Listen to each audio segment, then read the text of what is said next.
Hello and welcome to the Dinis Guarda YouTube podcast show. Again, powered by businessabc.net, former openbusinesscouncil.org, and citiesabc.com. We are here once again portraying personalities and industry leaders that are changing the fabric of our society and our organizations, and as well finding new ways to capitalize on the challenges and opportunities that are coming out of the business and technology challenge that we are all facing.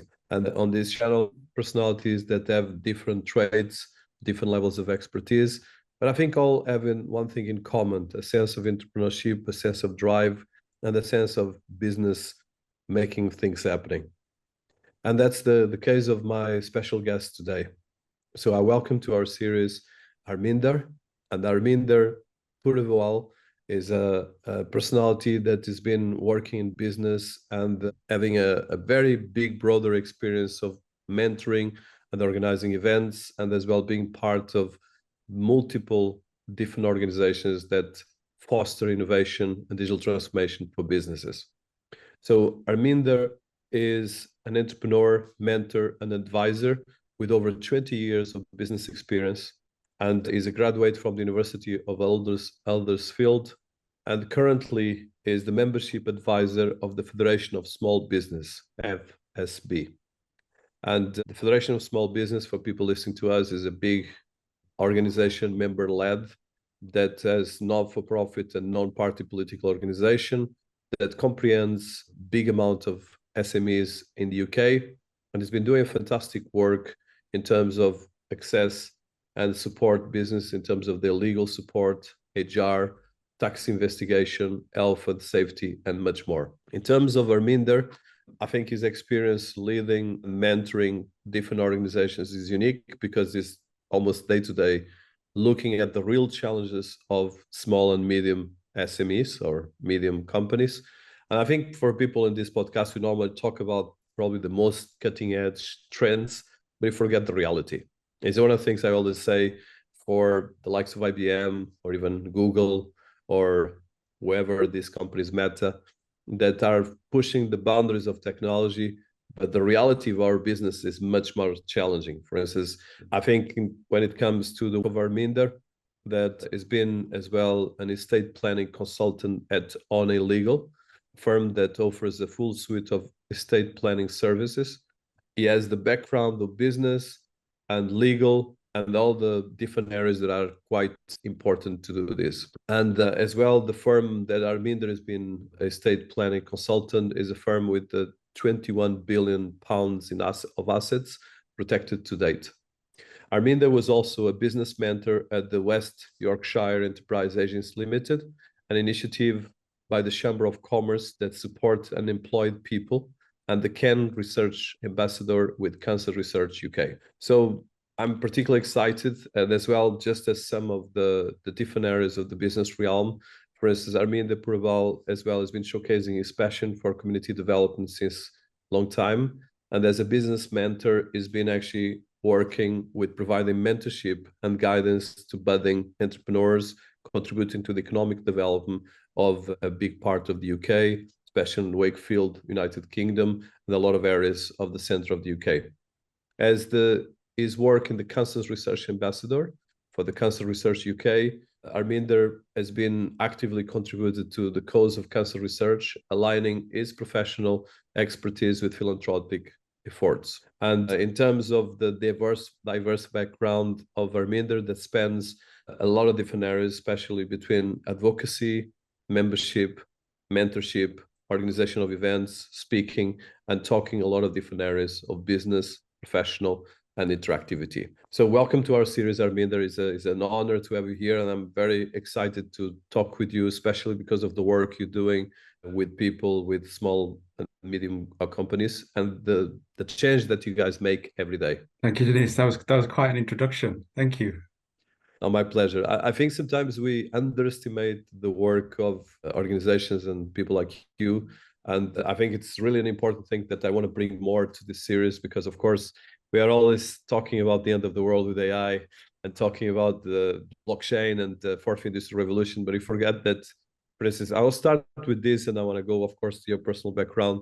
that, for instance, in the UK, which is the fifth, sixth economy in the world, according to the metrics, and of course, one of the most influential countries in the world, around 60 to 70% of the business don't even have a website or a digital presence. So there's a lot of challenge that we face, even when AI is disrupting our own human ways. So Arminder, tell us a bit about you. How did you come to do the work you're doing on this ecosystem of business that are quite prevalent? And we'll talk about the Federation of Small Business, but it has around 160,000 plus business. So there's a lot of impact that sometimes is not so well known as a lot of things that happen on the news and on the media and in podcasts, even like mine. So tell us a bit about you, your background first to start. Sure, no problem.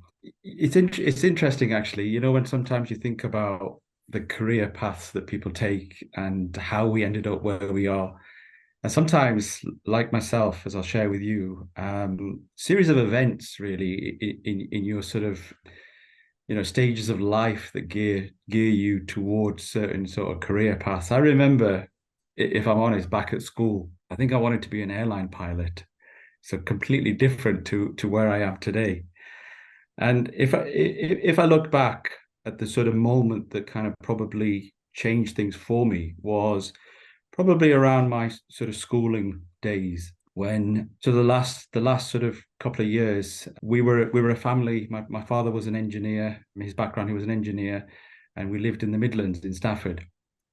And my father was going through the factory where he worked was going through some challenging times, and there was some uncertainty there. My mum's side of the family lived in Yorkshire, and they were already in business, so they already had businesses, and they were always sort of encouraging mum and dad to sort of say, come to Yorkshire, and you know, we'll help you set up a business up here. Now, this again was kind of like a challenging time for us.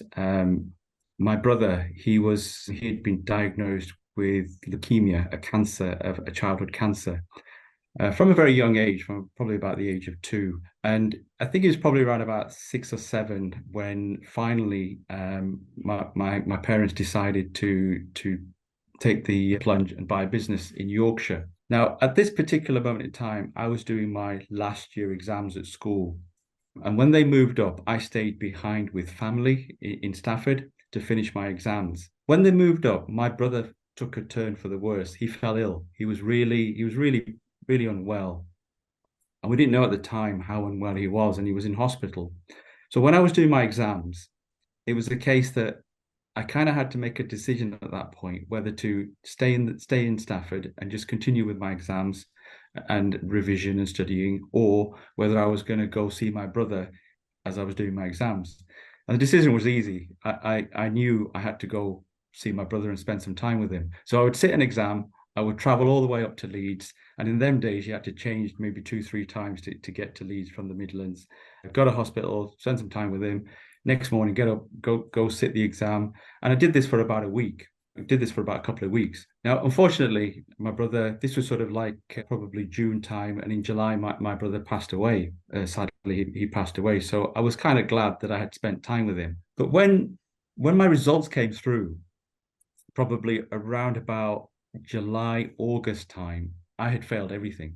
Apart from one subject, which was history, I'd failed everything. And it was a kind of a case that what was I going to do at that point? Now, my family, mum and dad, they had bought a business, and my father was reassuring, and he said, look, you know what? We have the family business here. I want you to get involved, want to work with me. But the back of my mind, I was kind of like, I have no qualifications at the moment. And if the business failed, what would I do? Plus, I wanted to educate myself in the business world. I wanted to kind of learn about the different things, accounting, marketing. I had so much to learn. I knew nothing about business. So I spoke with my father, and he said, and you know, we agreed. I said, look, I will help in the family business because I will learn as well. But I wanted to go to college, and I wanted to get some qualifications behind me, which I thought was very important. So my next challenge was the college wouldn't let me in. They wouldn't let me do any courses because they said, you've got no qualifications, you've done nothing, you know, you've got nothing to show for school. We've got no room for you here. So it took a lot of persuading, and finally they put me on a course. It was kind of like a sort of basic course, and it was really designed for people who were going to maybe stay a couple of months and then they'd drop out, and the college was done with them. But I was really determined at that time, and I thought, you know, I really need to show the college that I'm serious. So I studied really hard. I kept my head down, and I was top of the year at the end, and I passed the course that they wanted me to do. And I showed the college that I was serious. And from there, I progressed on to doing another business course, a proper business course at college. And from there, I moved on to university and studied business at university. So that was my kind of educational challenge that I had there. But once I left university, it was a kind of another different type of challenge. We were in a situation where the economy wasn't too good, jobs were pretty hard to come by. And I remember at the time, again, coming out of university, looking for work, very difficult, and I ended up at the job centre. And the job centre looked at my CV and sent me for 2 interviews. One was with, it was like a civil servant position, administration role. And the other one was a customer service kind of on the platforms on the railway. So I went for both jobs, and both jobs were offered to me. So I came back to the person at the job centre. I said, "What do I do now?" I said, "I've got both jobs have been offered." And she was quite a wise lady, and she said to me, "If I were you, I'd go with the railway because there's a lot of opportunity on the railway." So I spoke to my father, and my father said as well. He said, "You know what? Go with the railway. These kind of organisations, they respect workers. If you work hard, you'll progress." So I took the job at the railway. Now, this was quite a challenge for me because this was my first kind of coming out of the comfort zone. Suddenly, I was out of university, stood on a platform, giving information to people, customer service, doing shift work. And I used to talk to people that were on the railway, and I used to say to them, "How long have you been here?" And they used to go, 10, 12 years, 15 years. And I used to look at them and think, "You've been here this long, stood on a platform?" And they said, "How long are you planning on staying?" I said, "I'm only going to be here for a couple of months." I said, "A couple of months, I'm looking for another job." 10 years later, I was 10 years on the railway because I worked hard on the railway, and I progressed through being a station supervisor to manager. And my father was right. We worked hard, and the management recognized that. The railway was an interesting part of my life because it taught me a lot. It was a transition. I was in a period where we had British Rail, and British Rail was then the transition to privatization. So we were one of the first railway companies that was private, and I was part of the process of the transition of going from a British Rail government-owned organization to a private company. And I learned a lot of skills on the railway. I learned a lot of skills such as people management, because I was managing a lot of people. I was a manager of a station, so we had a lot of people to manage, but also business development as well, business growth. We were now a private company. We had to look at different ways of customer service, different ways of looking after the customers, finding new business generation ideas. So it was quite interesting for me, the whole process of the railway. So 10 years I was on the railway, and I learned a lot of skills about management from there, and also business development as well. And after 10 years, for me, it was time for a change. The railway again was changing. At that point then, I had to make a decision. And one of the things I wanted to do for a long time was go into business. I wanted to set up my own business, my own company. After a lot of research, I decided to open up an estate agency office. And over a period of time, I grew the estate agency offices to a number of 3 high street offices in the region. And there's an interesting start to this as well, because it kind of shows the kind of challenges that businesses face. You might have the will, you might have the knowledge to do something, but you come across so many different challenges. And the biggest challenge I had at the time when I was setting up this business was in that particular time, the high streets were very busy. At the moment that the towns are very quiet. There's a lot of empty premises. But at that particular moment in time, you could not get high street premises. They were so busy at the time. And I remember coming across an empty unit, and there was a sign in the window, and the sign said "To Let," handwritten, and it was in a telephone number underneath. So I rang the number, and I met a very smart gentleman, suited, and I thought he was the agent. and he showed me around. He said, you know, what do you think? I said, yeah, I'm interested. He said, come to my office. I said, okay, where's your office? And he gave me the address, and he was the owner of a chain of hotels. He was such a humble person, and I met him, and I said, look, I'm really interested in renting out these premises, but the problem I've got is because I've got no business background, there is nobody prepared to give me a lease. And he looked at me and he spoke, he'd been speaking to me, looked at me and he said, you know what? He said, my background is from Cyprus, Cypriot. And when I came to this country, nobody was giving me a chance either. He goes, I'm going to give you a chance. And because of this gentleman, I was able to enter into the estate agency industry, and progressed onto opening 3 offices. All these offices were what we call cold starts. There was no stock there. We had to recruit, we had to business generation, and we had to get the business going. So we did a lot of sales and lettings. And I had the business for a good number of years. And again, because of change, because of the way the estate agency model changed from high street to online, I sold the businesses. And this is probably where the passion came for being part of the Federation of Small Businesses, so that I could share some of my knowledge and give back to business owners. Oh, beautiful story, Armindra. It's really special. And I think a lot of people listen to us probably, in the end of the day, we only talk normally about the success, but we don't talk about the journey and the challenge that everyone faces. And a lot of these challenges are personals, are sacrifices, are as well endurance, because one of the things that probably people forget is the endurance. So I want to touch on your personal part. So from the sacrifices you made for your family to be working for a big corporation, then creating your business, what was your drive? What made really the difference for you to make the changes you made, and as well to go from step 1 to step 2, besides of course the endurance and the hard work? But I would like to see what was the driver, and because I think drivers is key for people to do things, and I don't think we speak about that enough. You know, it's a really good question, that is, because if you look at let's say successful people, they've almost got a similar ingredients, if you like. It's a certain mindset that people have got to have. The mindset plays a huge part in anything that we do.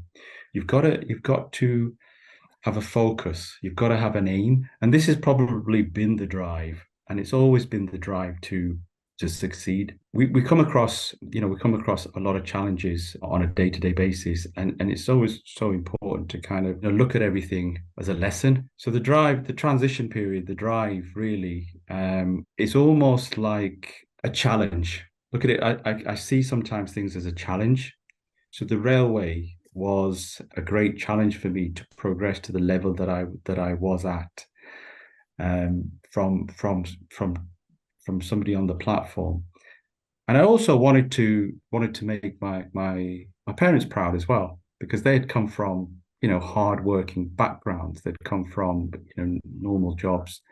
They wanted us to do well, and I wanted to make them proud as well. So there's a lot of different things in there as well. The business itself, the estate agency business, again, was a challenge. It was very tough. It was hard, but it's the kind of focus. It's having the focus of wanting to do something. We wanted to open 3 offices, and I did, and I wanted them in certain locations, and I did. So my answer to that really is, you've got to have that mindset. The mindset is the key element here. So tell us a bit then about your first, so from the rail to creating your first company, and you mentioned the experience of meeting your first landlord and building the company. So tell us a bit about that process, because I think it's a key element, and I would like to hear that. Of course, whatever is public you want to share, but I think it's a great example for a lot of people that want to be entrepreneurs but are still struggling.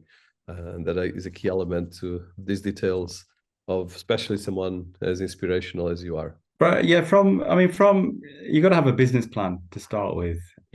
Anybody going into business has got to have a business plan, got to have a road to know where they're going and what they're going to be doing. More importantly, how they're going to be doing it.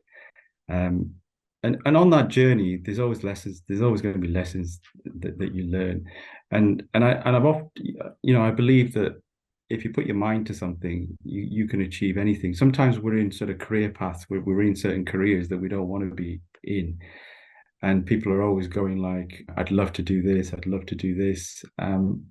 There's nothing preventing people doing what they want to do. The paths that people are on are usually lessons.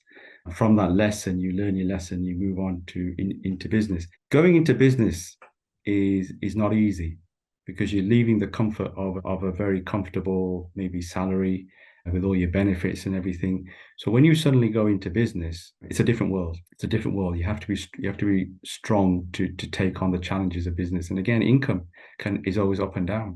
Sometimes when you're starting off in business, you can meet a lot of financial challenges. So the first thing always is to plan very carefully your business plan, making sure that you have looked at everything. And often it's not always necessary to go straight into a business. There should always, you could always look at a transition period. So if you are working and you want to start a business, continue working, continue with your income coming in while you are setting up your business. Businesses, again, do take a lot of work, but I've seen many successful people that have made that transition before they completely give up their full-time jobs and move into business. It's a slow transition. Yeah, and this is actually a very important thing that I want to highlight. Thank you for this sharing this experience, because from the business model to the endurance to create a business and go forward, it's a lot of work. And 90%, I think even some numbers go to 99% of SMEs and startups fail precisely because people don't have the endurance and the resilience, because of course sometimes the business model is useless if you don't have clients, if you don't have an ecosystem. And so tell us a bit, so like you said, from the rail to creating a company, selling a company, and then starting to mentor and to starting engage with companies and organizations like the Federation of Small Business. So tell us about that, and as well the context of, for people listening to us from all over the world, we're talking about the center of the UK. Of course, it's a very advanced country, but it's not the same as London. And I think it's interesting to hear that background as well, regional, but it's quite important to look and understand. The transition from after selling the estate agency, the business, the interest that I had was to give back to business owners. I had learned a lot through the journey so far. So for me, it was a case of when I sold the business, I went through a period of time thinking, what is the right thing for me to do now? What is my options there? I had a lot of skill, had a lot of knowledge. And for me, it really was, I came across the Federation of Small Businesses. I joined first. I became a member. And when I looked at what they were offering, I just thought to myself, this is amazing organization that they offer this kind of support. And I remember looking at some of the services that they offered. And when I was an employer, I used to pay so much money for the advice that they gave for free. For example, I had a lot of staff, so I would use a national HR company for advice and employee protection and things like that. And I looked at these guys and I thought, you know what, these guys are offering everything for free, part of your membership. This is absolutely brilliant. And everything that a business needs, whether you're starting off or whether you're established business. I mean, the Federation of Small Businesses, we look after somebody that's just starting up as a sole trader, up to 249 employees, an organization that might have 249 employees, and they all get the same support, level of help and support that we, that everybody's in, gets as a member. So when I looked at the organization, I thought this is brilliant. But it's like a lot of things, that the awareness is not always out there. The Federation has been going for nearly 50 years. The FSB has been going for nearly 50 years now, or this is the 50th year this year. And it's such a support mechanism, and I wanted to be part of that. And I thought this is something that I could really be part of. I wanted businesses to know about this product that they offered. But for me, it was taking it one step further, engaging with startups, engaging with new business owners, engaging with current businesses as well, to not only make them aware about the Federation of Small Business and the support, but also offer them some help. And the form of help that I like to do is organize networking events for business owners, in our region, different types of events, different level of events, so that we can get in different locations, business communities coming together to connect with each other and to do business. For me, that's so important when you're in business. You've got to be able to, grow your business. You've got to be able to network out there. And I wanted to be part of that growth process. So for me, with my background knowledge, with the tools of the Federation, it was a great opportunity to be able to help and support businesses. That's fantastic. So can you tell us a bit, what is the Federation of Small Business? How does it works? How can you be a member? A bit of context about the organization, and that you are, of course, one of the leaders, and a bit of a follow, I think, history as well. I think, like you said, you touch a bit of that, but a bit more in depth.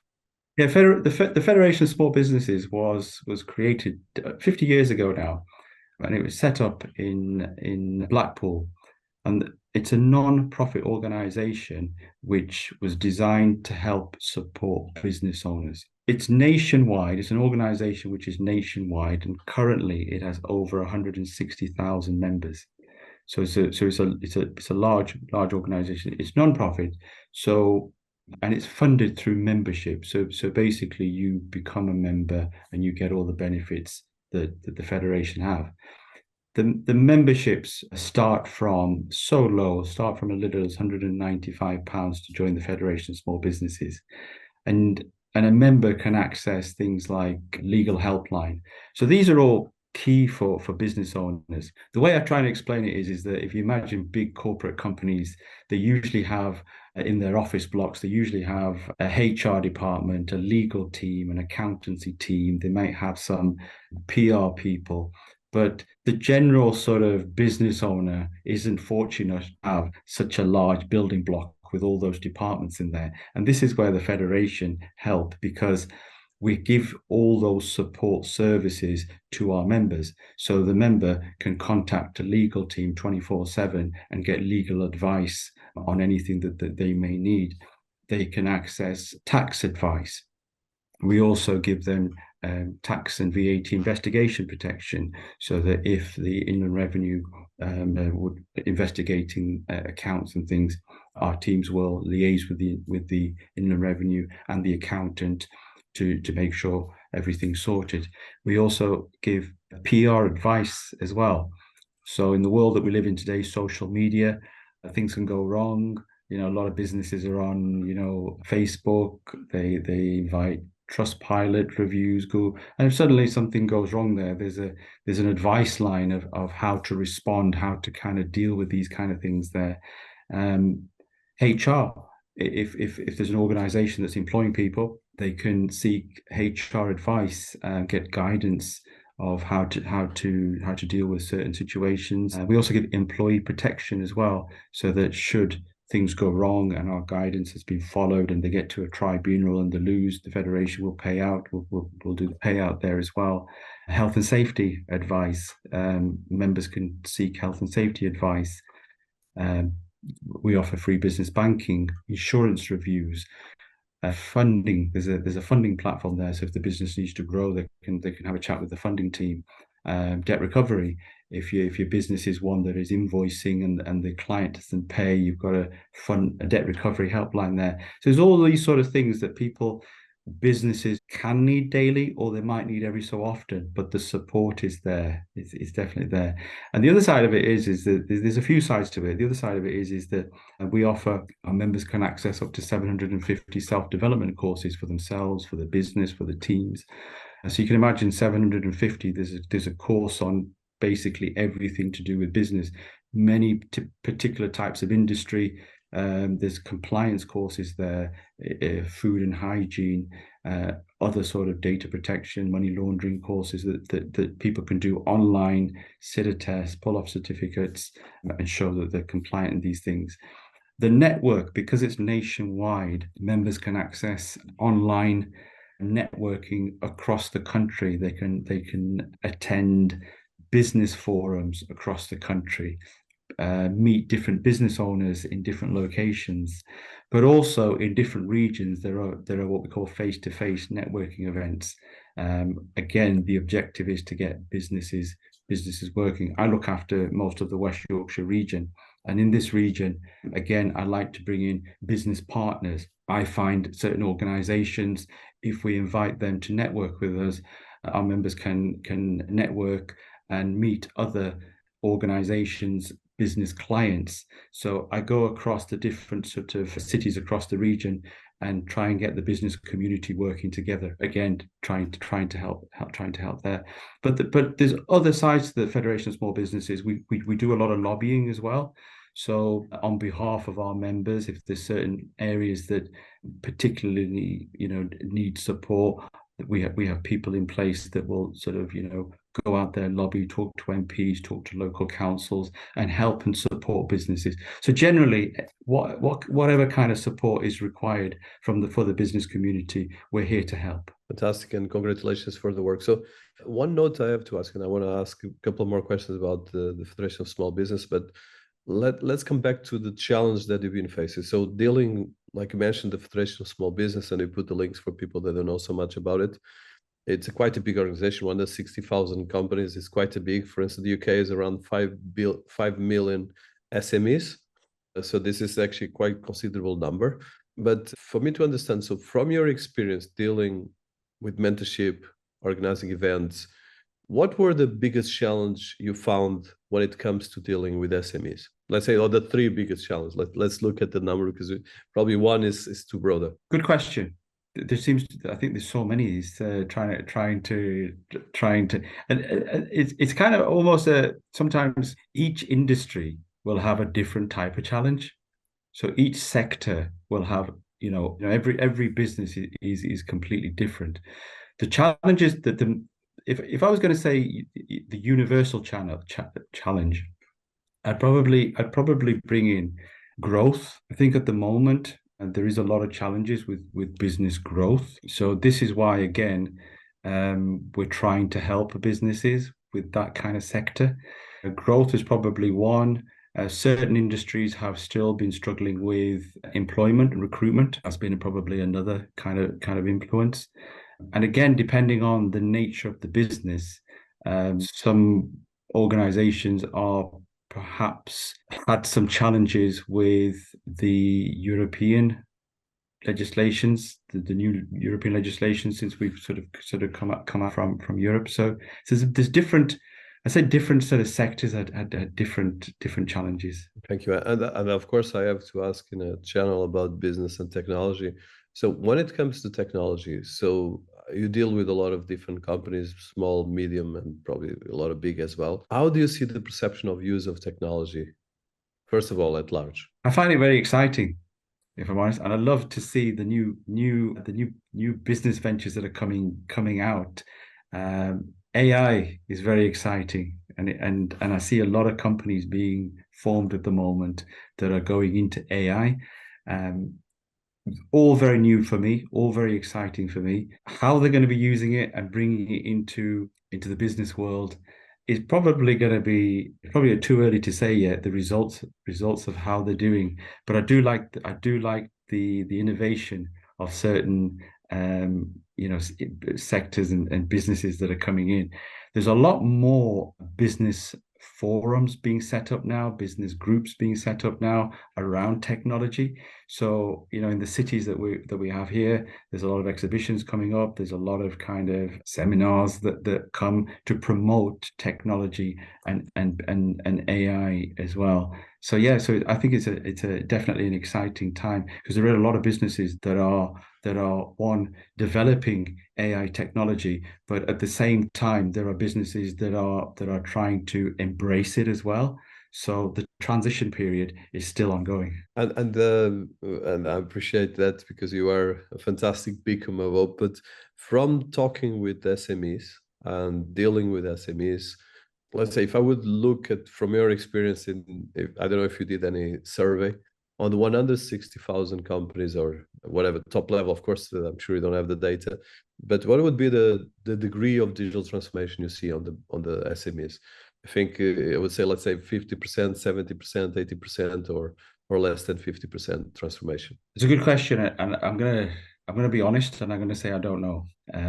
I would love to have that data, but I haven't got the data to comment on that. I put a challenge for you to do this with the FCV, and that will help on that, because I think this is probably the biggest challenge we're facing is how we'll deal with digital transformation, because I think everyone has a phone, but my experience, I'm talking from my own experience, and probably it's good to always go personal. I've been finding, and of course I'm dealing with very big companies and so forth, I find the big challenge is that in my case is 90% don't have a clue about technology, even if they have probably an iPhone 15 Pro in their hands or something like that. But it's a big challenge. And I find this incredibly more and more challenging as we go into AI and different areas. So I just I have to ask this again, because I think it's particularly important for me, but as well, I think for all the things in our audience. So you are quite tech savvy, you are doing events, you're speaking about the challenges. But on the day-to-day talking with the startups, like you mentioned, there's recruiting, there's trade finance, there's a lot of different things that are key, and the growth in particular. And the growth definitely, actually, there's a couple of studies saying that any company that is not doing AI or digital will die. That's just a question of time, or be replaced by another one. How do you see these things, and especially within your experience of the day-to-day dealing with entrepreneurs, with SMEs, and with the companies and the events that you organize? What I try and do is we try and promote you're 100% right. There is still a lot of companies that are lacking behind. So through these events, what I do try and do is I try and promote the technology, the AI. We have a lot of members that are in those kind of businesses. So in the couple of hours that we have these events, I often bring in speakers from certain backgrounds that can educate, that can kind of offer services to business owners. So we take every opportunity we can to add value to our events. And one of the key things is the introduction of technology. And you're 100% right. There are so many businesses that are still far behind compared to the number of businesses that are growing in technology. So we do try and use our platforms to get them to engage together. No, that's fantastic and very inspiring. So now let's talk a bit about these events. And I know that we're passing on hours, so I want to be respectful of your time. But so in these events, and for people listening to us, what would be the things that you highlight more, and that you have been finding some trends and some things that you want to share with our audience? The objective of the events, really, if I'm honest, is to keep them straightforward and simple for people to get together and connect.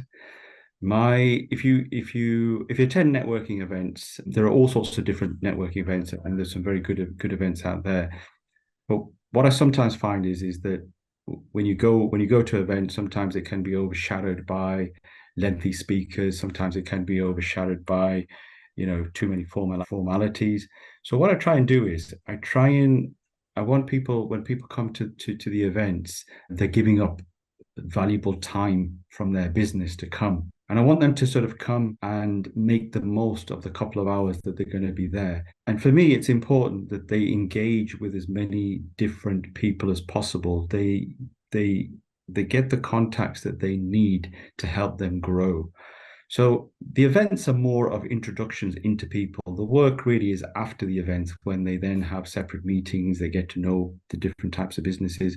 So the format, as we sort of mentioned, is that we tend to sort of bring in maybe one or two speakers who can give us an insight into their industry, can educate the room, but not for too long, maybe 10 minutes, maybe 15 minutes, so that again, the business owners that have come, they can think, you know what, that was really useful, that was really benefit. I can walk away. I understand what that business owner was saying, what their industry is about.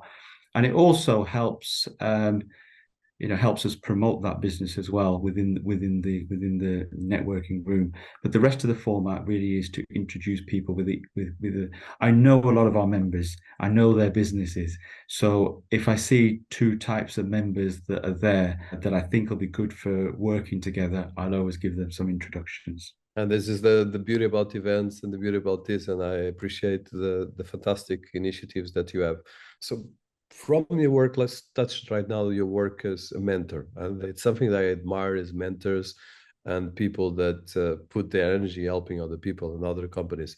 So share a bit about that. And I think this is key actually for sometimes a mentor can save a business from bankruptcy, can actually foster a business to become a big company. And I think for people listening to us, from Steve Jobs to Bill Gates to anyone, even Warren Buffett has been actually a mentor for Bill Gates and vice versa.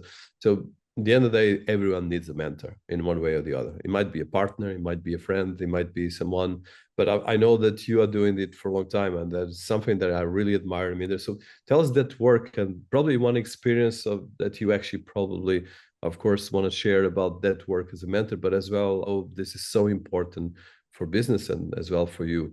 Mentorship is always ongoing.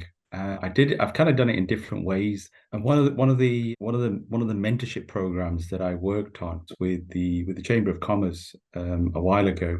There was a project. It was a really interesting project because it was aimed towards people that were unemployed through no reason of their own, that didn't want to be unemployed but wanted to set up businesses. So I was asked, and I volunteered for this role. And again, it's giving back. It's kind of helping people and giving back. And my role was to help that person from the very basics of setting up a business plan and mentoring that person right the way through the journey from up until the point they started their business. And it was a really rewarding time because I had some fascinating businesses that came. And it was really good to kind of mentor them and help them. And to this day, there are still some businesses that are still strong and going. Almost 100% success rate we had if people sort of decided they didn't want to do something that was different. But it was interesting to keep people mentoring. And the thing with mentoring is that it's, again, I'll always keep coming back to this, is mindset. You've got to have the right mindset. If a person is positive, it reflects on another person. If a person is negative, it'll reflect on that person as well. So positivity is very important when you're mentoring. You've got to have a positive outlook. You've got to have the right mindset. And if you can share some of your experiences with people in business, it helps. And still to this day, if people require that kind of help, mentorship, I'm always happy to help. And it doesn't have to be on a serious basis. It can just be sharing my knowledge and sharing my ideas with people. Yeah, this positivity is very important and drive. So as a last question, so as a mentor, as a business leader, and as well someone leading the Federation of Small Business, what would be the inspiration or the words that you would give to any startup that is struggling, or any business that is, or any professional that wants to create a startup? I think you had a lot of wisdom pearls, and I think that giving me a lot of ideas about this part, and I like this positivity, but as well the pragmatism, because you need a lot of pragmatism around the positivity. So what would be the inspirational part that you would give to people listening to us, whatever they are in the world and whatever they're going through, or especially the ones struggling? My words of wisdom really is never give up. Never give up. Keep that positive mindset and a good, strong mental attitude. Failure only comes when you stop trying. If a person continues to try, sometimes there are a lot of challenges, there are a lot of ups and downs in business, ups and downs in life, but continue on the path, continue with a positive outlook. Get help if need be. There's a lot of resources out there. As I mentioned, the Federation of Small Businesses. There's a lot of other resources out there, and this is something that's very, very key. Sometimes people in business, they don't look outside and see what other resources are there for help. But the most important thing is that keeping that positive attitude, keeping that mindset, keeping focused on your goal, and keep going. And like I say, while you're continuing to go, no matter how many ups and downs, it's not failure. It will always be success. Well, wonderful. So, Arminda, I want to thank you for these opportunities. A lot of things and a lot of opportunities. And I think for people listening to us, please follow him. We're going to put all the links to his LinkedIn profile and different social media profiles, and as well for the Federation of Small Business. I think there's a lot more that people know that is going on. And I think this key things, even me as an entrepreneur, I've been learning with a lot of mentors. And I know whenever I can, I will mentor or help someone like I was helped. And I'm always learning. So we have always to be mentored as well. So Arminder, it's been an honor. I think actually quite excited about this, and probably we'll do a couple of more sessions about challenge with SMEs, the business. And definitely I'll push the challenge to you of the survey about the digital transformation for these businesses.